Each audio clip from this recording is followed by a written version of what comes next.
Assalamualaikum warahmatullahi wabarakatuh. Jadi ada soalannya. Soalan dia katanya apa itu kalimah? Apa itu kalimah? Apa itu kalam? Dari ilmu nahwu lah.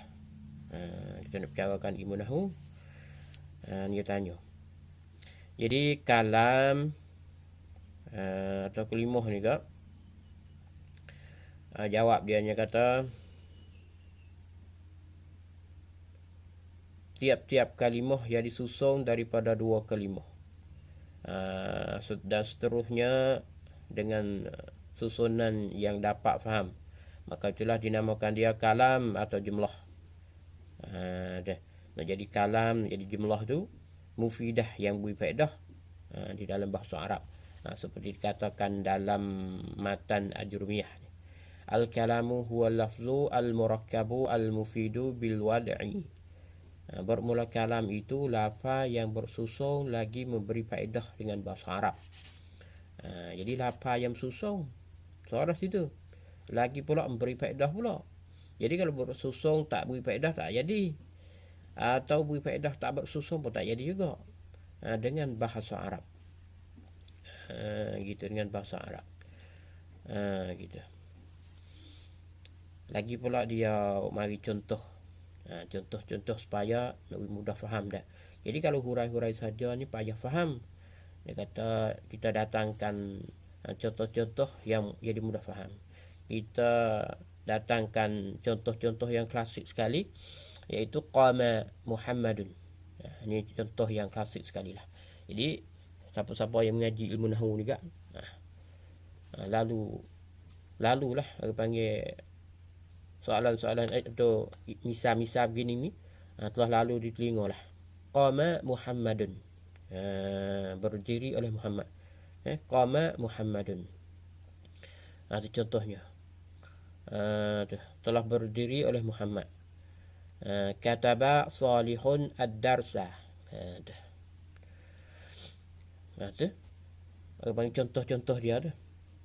Ini contoh-contoh bagi kalam, kalam atau jumlah al-mufidah, kalam atau jumlah yang beri faedah kan.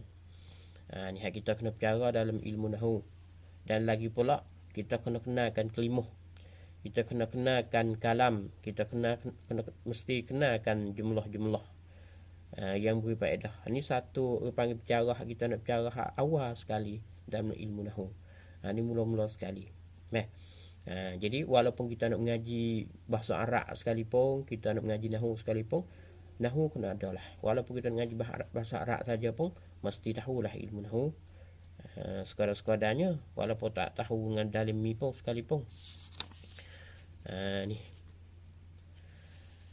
Dan kita boleh mari takrif lagi. Al-kalamu huwa al-jumlatu al-mufidatu al-murakkabu min kalimataini fa akthar.